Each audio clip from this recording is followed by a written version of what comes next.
새가 자유스럽게 날아갈 수 없잖아요. 흑옥이라고 하는 대상을 의식하지 않기 때문에 새가 자유자재하게 나는 거예요. 물고기가 물속에서 노는 것도 물을 의식하고 있다면 물고기가 물속에서 어떻게 자기가 자유스럽게 노는 거예요. 시절 인연과 함께 작용하면서도 시절 인연의 대상 경계를 모두 다 무심의 경지로 비워졌기 때문에 자신의 생명활동을 하는 거예요. 이걸 바로 선에서는요, 무심이에요. 다른 말을 한다면요, 반야신경에서는 색적시고 공적시세요. 언어 한마디를 의식하고 있다면 언어에 속박되었고 그 지혜가 작용될 수가 없어요. 마찬가지죠. 요거 똑같은 말입니다. 아무리 불교에서 좋은 가르침의 법문이라고 할지라도 그 법문이 자기의 의식 속에 남아있는 한 그 의식에 속박된 존재는데도 의식 속에서 자유를 잃어버려요. 그 언어까지도 비워야만이 그 언어의 지혜를 자기가 자유자재하게 쓸 수 있는 게 뭐냐? 사구계를 수지한다. 그래서 경전의 법문의 가르침을 의식하고 있는 사람은 영원히 중생입니다. 중생인데 어떻게 자기 자신도 지혜로운 삶이 안 되고 남에게도 그 지혜를 나눌 수 있는 힘이 나올 수가 없어요.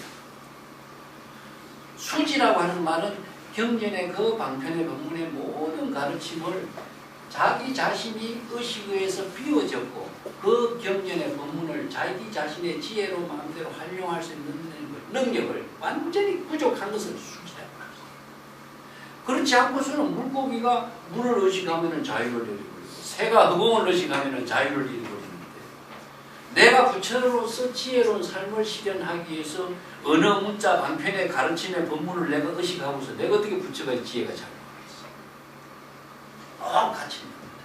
그래서 새가 흑공을 나르는 것은 모든 대상 경계에 대한 의식을 피웠기 때문에 흑공을 나르는 것과 마찬가지죠.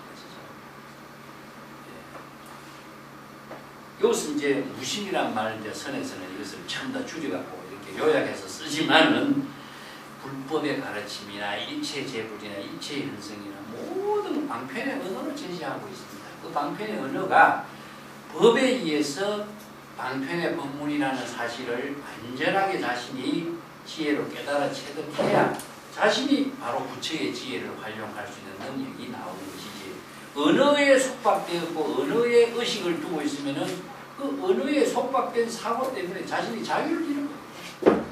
자유를 잃어버린 경지에서 자연 법위의 지혜의 생명이 작용할 수 있다. 예, 그것이 지금 대성불법의 근본 정신이라고 이렇게 보면 됩니다. 주석을 조금 보고 볼게요.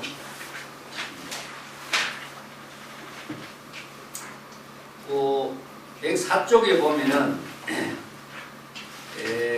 남에게 보시행을 하는 보살도의 실천이 대성불교에서 보시바라밀에 이제 가장 중요하지만은 그것은 바라밀의 실천을 유한의 물질을 보시하더라도 지혜로 보시하는 법문을 제시한 것이 보시바라밀입니다.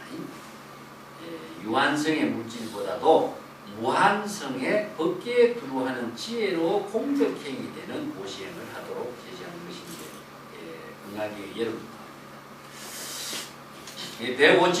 105페이지 한번 볼게요. 그 양무제하고 달마와의 대화가 벼감독에 나오는데 양무제가 그러죠. 나는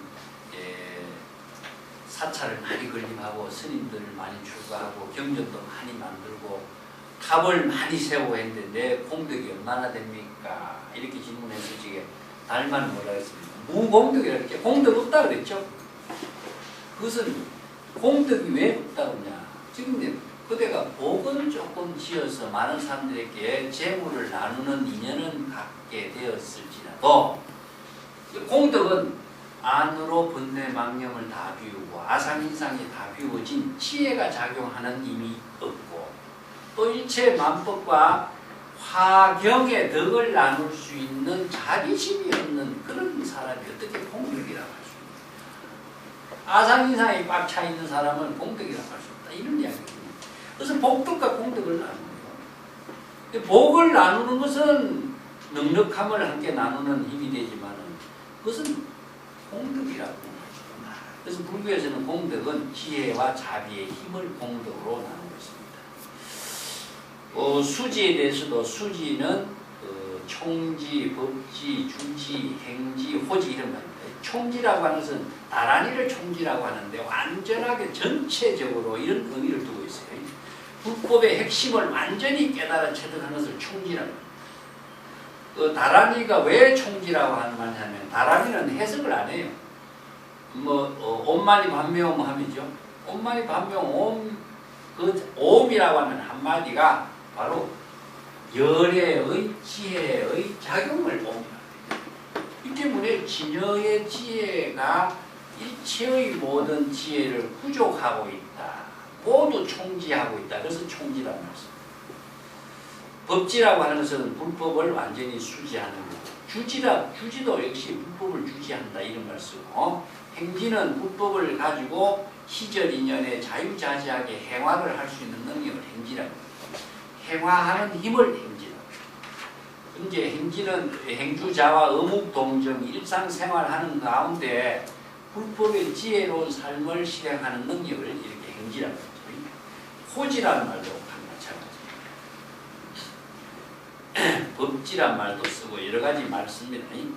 이것은 이제 다른 말로 한다면은 나는 연필을 갖고 사용한다든가 분필을 갖고 사용한다든가 우리가 도구를 가지고 자신의 지금 시절 인연에 할 일을 의식의 대상 경계를 두지 않고 자유자재하게 하는 거예요. 새가 허공을 날아다니거나 연필을 갖고 있으면서 우리가 글을 쓰는 일이나 그것을 의식하지 않아야만이 지금적인 자기 본분사의 생명활동을 잘 할 수 있는 거나 마찬가지입니다.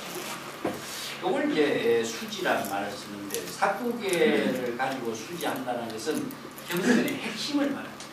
이것은 한마디로 이야기하기가 가장 어렵습니다. 장황하게 설명하기는 쉬운데요. 한마디로 이야기하기는 지극히 어려웁니다.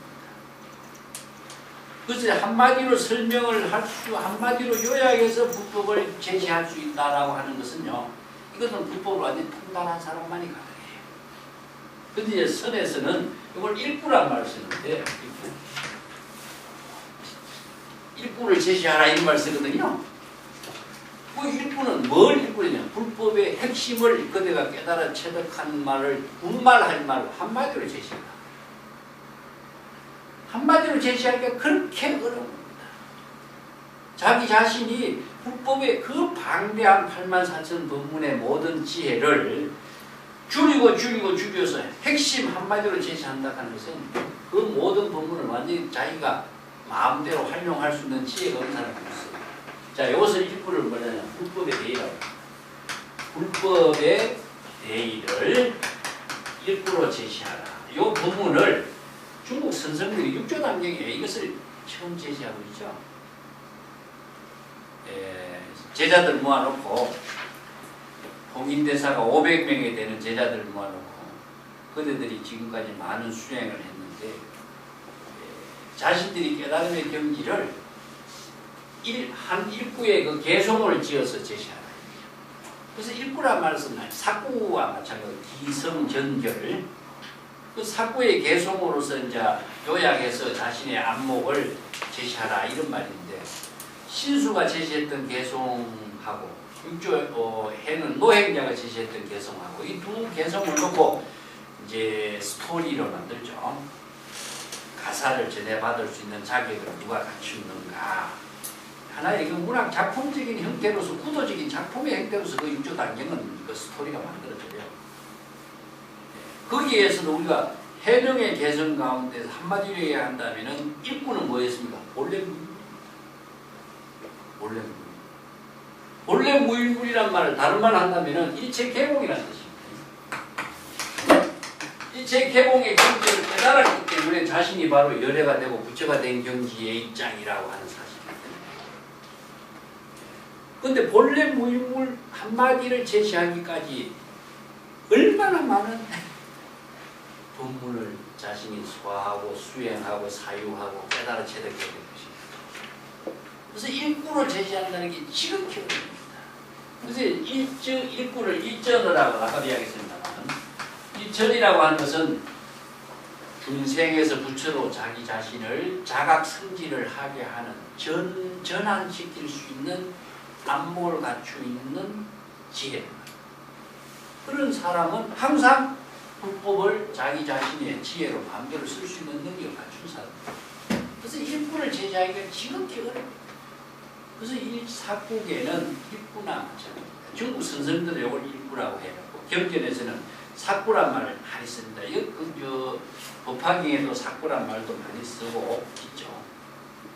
그 대표적인 구절들이 이제 융화경 아초구에 나오는데요. 법화경의 구절 같은 이런 것은 내가 관련된 내용을 자주 언급을 했습니다만은 105페이지 맨 밑에 한번 볼게요. 105페이지. 수지라고 하는 말은 경전에 쓰란 어느 문자의 말씀을 대상으로 기억하고 외우는 것이 아니라 불법의 대의와 법문의 요지, 근본 종지의 핵심을 완전히 깨달아 체득해서 자신의 지혜로운 삶이 되도록 하는 것이다. 즉 연애가 되고 부처가 될 수 있는 능력을 부족한 걸 말합니다. 법화경 법사품에 만약에 어떤 사람이 모범 연화경의 법문을 하나의 개송으로 수지, 독송, 해설, 서사 이게 이제 오종수행인데 이 경전의 법문을 공경하게 받드는 일은 부처님을 모시는 일과 같다. 이렇게 법화경에서 이제 수지, 독송, 해설, 서자 이것은 5가지 오종수행이에요. 그래서 불교의 수행은 우리가 오종수행이라고 하는 말은 수행을 많이 하는데 2가지가 있어요. 수행은 하나는 신심수행하고 방편수행입니다. 그 방편수행은 무엇이냐? 이게 경전을 수지, 독송, 해설, 서사하는 거 이게 방편수행이에요. 그 수행을 애매하게 수행이란 말을 쓰지만은 방편 법문을 통해서 수행하는 일 말고는 정법 수행이 불가능해요. 항상 경전과 어록에 의거해서 수행을 하는 거죠. 이게 오종수행입니다. 자기 스스로를 오종수행하는 것은 자행법사라고 하고 타인에게 이 법문을 설해서 수행하도록 하는 것은 화타의 법사라고 합니다. 그래서 타인에게 설법하는 것이 뭡니까? 바로 깨닫게 하는 이연을 제시해주고 있는 것이 바로 선지식이거든요. 또 법화경에서 선지식은 무엇이냐? 인연을 맺어주는 사람입니다.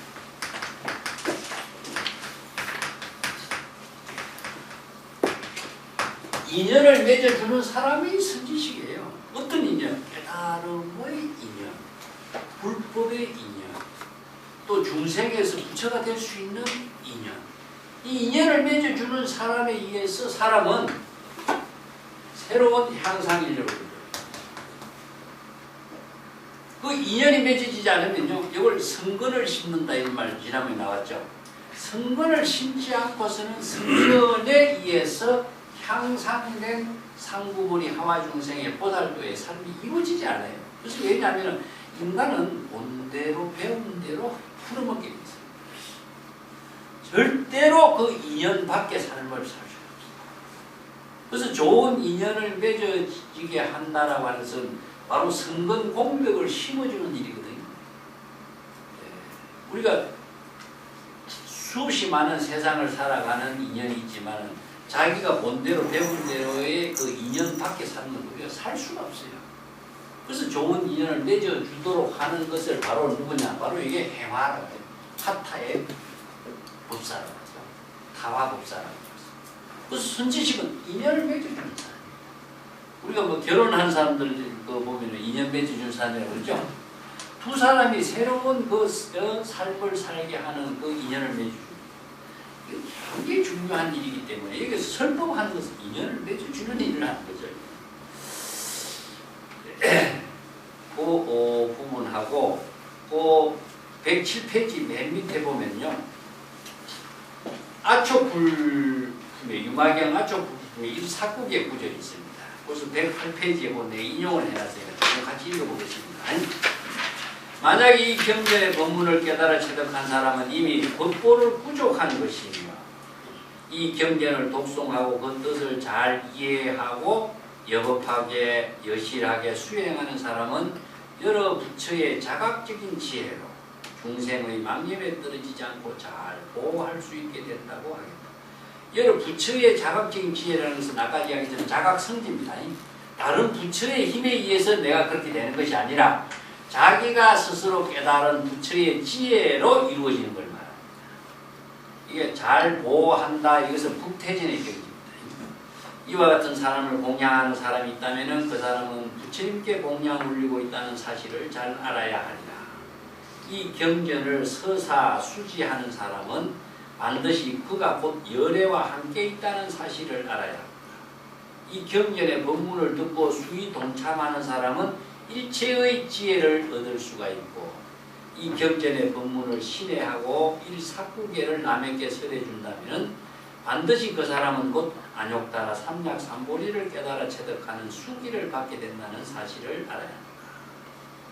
여기서 사구계를 설해주는 것 자체가 바로 최상의 깨달음을 이루는 것이고 바로 부처의 지혜를 부족하는 모습이죠. 그래서 일사구계가 건강경뿐만 아니라 법화경, 유마경, 대성경전에 한결같이 나와요. 자, 이것을 우리가 정리를 하자면 경전의 내 구절을 개송을 내오는 것이 아니라 경전의 핵심을 불법의 대의를 완전히 자기 자신이 깨달아서 지혜로운 삶을 살 수 있는 능력을 갖추는 겁니다. 그리고 남에게도 그 지혜의 법문을 설할 수 있는 겁니다. 그렇지 않고서는 열애가 되고 부처가 되는 삶을 살 수가 없고 남에게도 그 인연을 나눌 수가 없게 됩니다. 자, 아까도 이야기했지만 일체재불이라든가 일체재성이라고 하는 말에 대한 오해인데요. 경전에 한이 나옵니다. 그래서 일체재불은 존재하는 일체재불은 없습니다. 일체중생도 존재하는 중생을 두고 중생무변 서원도 한데 중생이 무궁무진한 것 같지만 맹세코 다 제도하리라 하지만 중생이 어딘지 모르면 어떻게 제도하겠어요? 그래서 자기의 마음속에 망념이 바로 일체 중생입니다. 우리가 시각각에 수없이 많은 망념이 일어나게 돼 있어요. 그래서 이걸 무궁무진하게 많은 숫자를 일체라고 하는 말을 씁니다. 모든 번뇌 망념. 이 번뇌 망념을 자각하는 것은 일체재불입니다. 이 때문에 일체 중생이나 일체 재불을 다른 데 존재하는 일체 중생, 일체 재불은 없습니다. 자, 불법의 내의를 깨달아 체득하고 망념을 자각할 때 바로 자신이 중생 부재가 되는 것이고 일체 재불이 되는 거죠. 그래서 부처와 중생은 상대관계라고 해요. 상대관계. 부처와 중생이 존재하는 부처와 중생은 없습니다. 부처는 깨달음에 의해서 지혜가 작용하는 것이고 중생은 깨닫지 못한 번뇌 망념에 미혹에 떨어지는 것이 중생입니다. 그래서 중생과 부처는 자신의 일심의 작용 속에서 이루어지고 있는 상대관계입니다. 서로서로의 대립적인 관계가 아니라 서로서로를 보완해 주는 관계.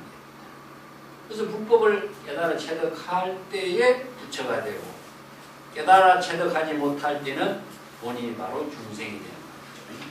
그래서 중생을 부재한다라고 하는 것은 본인이 자각을 할 때 자기 스스로 중생을 부재하는 것이지 남의 중생을 부재한다든가 남에게 어떤 부재를 받는다든가 불교는 부재의 종교가 아닙니다. 자각의 종교죠. 그 부재라고 하는 것은 자각을 통해서만이 부재가 이루어지는 것이지 그것이 외부의 다른 사람에게서 이루어지는 것이 아니라 자신이 자각을 통해서 자신을 부재하는 거죠. 그렇지 않고서는 그 대상을 두고서는 영원히 이루어질 수 없는 구조를 이야기하고 있습니다. 이 금강경 이 구절만 갖고서 우리가 이해한다면 조금 오해가 생길 수가 있는데 다른 경전하고 항상 내가 주석에다가 내가 같이 해놨습니다만 같이 이해돼요. 그래야 전체적인 시각에서 오해를 조금 불식시킬 수가 있습니다. 그래서 여기에 종용록이라고 하는 책에 보면 나왔습니다. 일체 재성이 향 신마치오 이런 말이 나옵니다.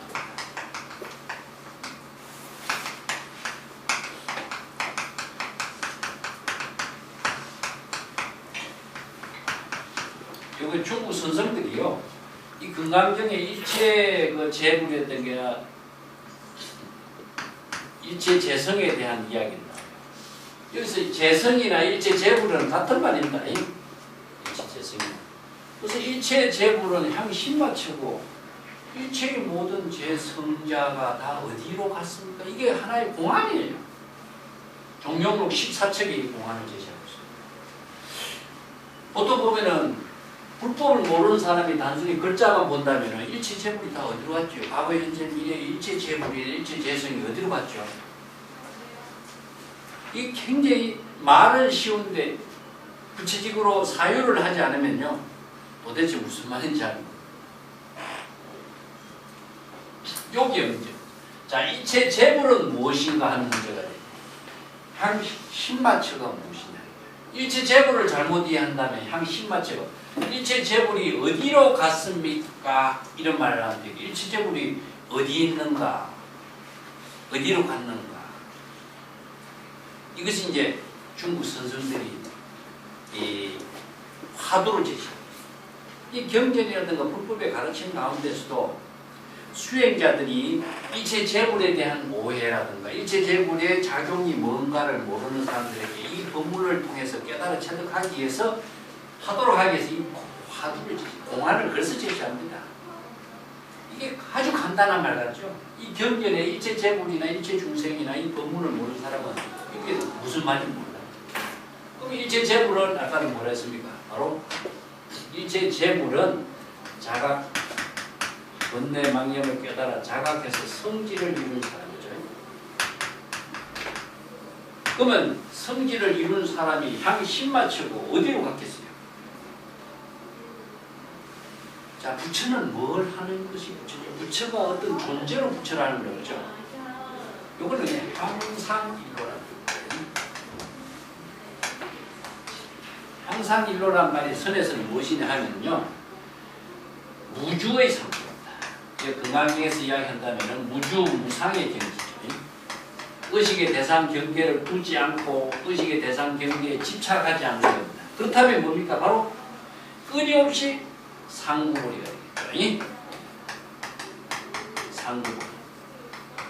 상구보리라고 하는 것은 항상 무주의 경지예요. 자신의 끊임없이 자각적인 자각성지의 경지가 이루어지도록 하는 것은 연년 자각의 세계를 끊임없이 부처의 지혜로 하는 자각적인 힘을 말해요. 그렇지 않고서는요. 정상만이라고 해서 교만심에 들어서 나 한경지를 이루었다 이 생각을 갖고 있으면 뭡니까? 바로 한경지를 이루었다 그 말이 나는 중생입니다. 그래서 소승국에서 뭡니까? 나는 아라한의 경지를 얻었다 이런 말 하죠. 아라한의 경지를 얻었다라고 하는 아라한의 경지가 의식의 대상이 되는 거고 그 경지를 얻었다라고 하는 자만심이 벌써 나는 아라한의 경지에 집착하고 있는 중생입니다 하는 말이에요. 그래서 아라한의 경지가 어디 있습니까? 이게 바로 자기 자신이 불법을 모르고 대상 경지의 법집에 사로잡혀 있는 중생이 된 모습입니다. 여기에 자각성지라고 하는 것은 항상 일로를 통해서만이 재물의 경계를 이룬다.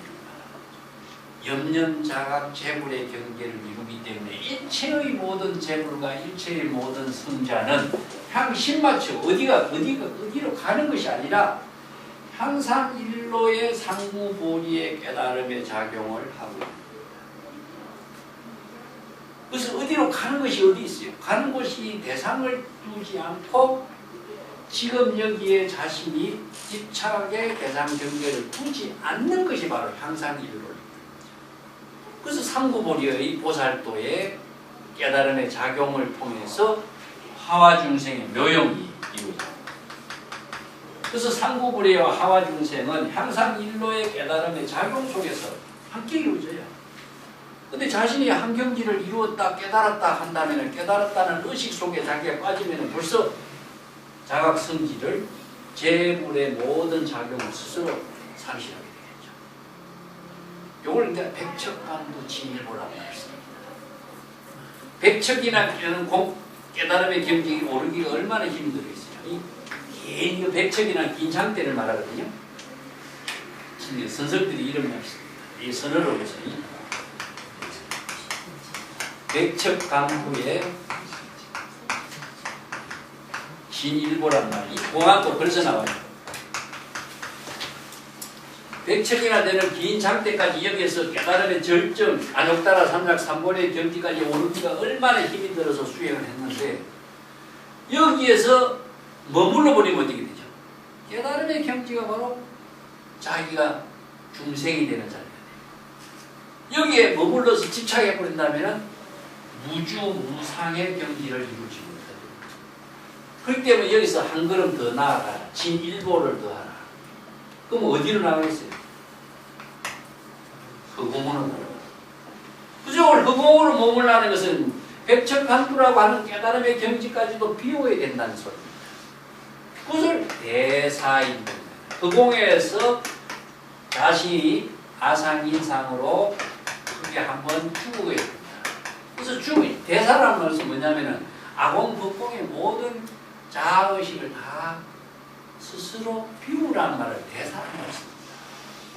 자기가 크게 한번 죽지 않고서는 아상인상을 여기서 갖고 있는 한 여기에서 한 걸음 나아갈 수 없어. 그렇기 때문에 대사일 크게 아상인상을 다 죽여서 허공으로 일체 개공의 경지를 이룰 때에 바로 진공의 경지를 이룰 때에 묘유의 지혜가 이루어집니다. 그래서 묘유의 지혜가 이루는 것이 뭡니까? 향상이요. 이게 이제 선들의 지혜도 이 경전의 법문을 중심으로 해서 중국인들의 자신들의 그 언어로 수행자적인 그 법문 화두로 이렇게 재정립하고 재정립해서 제시합니다. 이 국법의 가르침의 법문에 그대로 토기고 있었죠. 때문에 허공에다가 자기의 몸을 날린다. 이 깨달음의 경지에 이르면 깨달음의 경지가 바로 자기가 죽는 자리가 되죠. 그래서 여기서 향 맞춰 일체 재성이 깨달음의 경지를 이룬 재성이 향 맞춰 어디로 가야 돼? 어디로 가? 하고 아상인상을 다 비우고 크게 대사 일본의 경지가 되고 아공법공의 경지가 됐을 때에 상무보리 하와중생이 이루어지고 향상일로를 이루는 이체 재성의 본분의 삶을 사는 지혜를 부족하게 됩니다. 그래서 이 본문이나 일체 재성이 향 10마초 하는 선생들의 공안의 법문이나 똑같은 겁니다.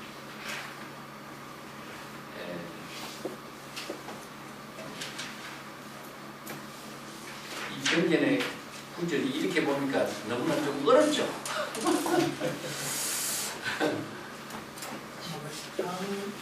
맞춰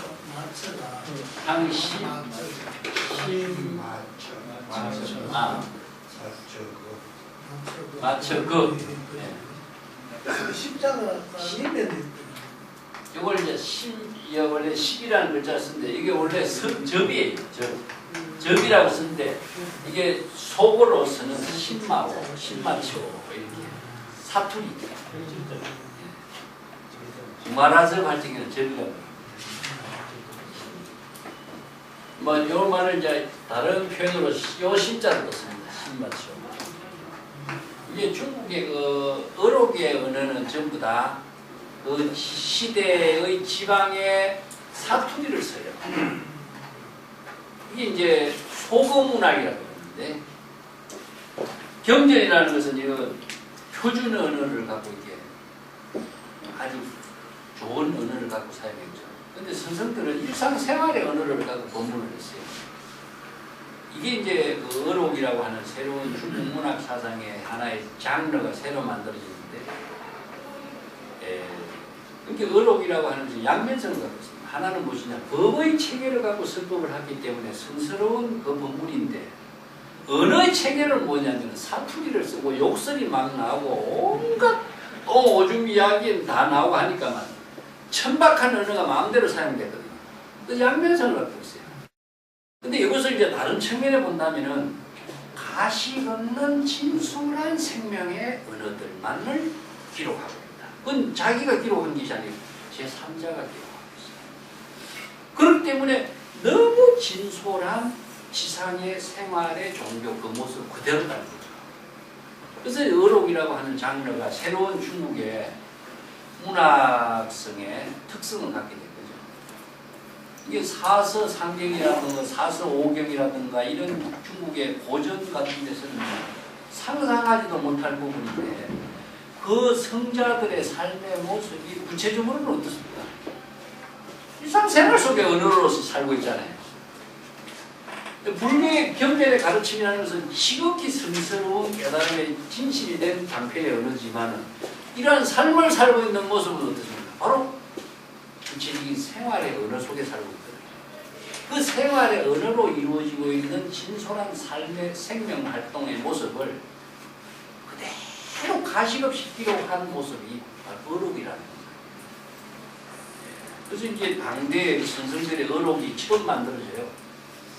이게 역사적인 문화라든가 이런 그 여러 가지 배경도 있지만은 그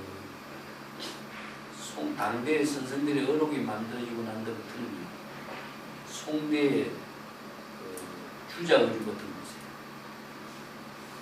어록이 이제 어록이 없는 사람은 이제 졸부로 치고 훌륭한 서성은 다 어록이 있어야 돼요. 그만큼 어록의 시대로 새로운 장을 열어가죠. 오늘 여기까지 하고. 네.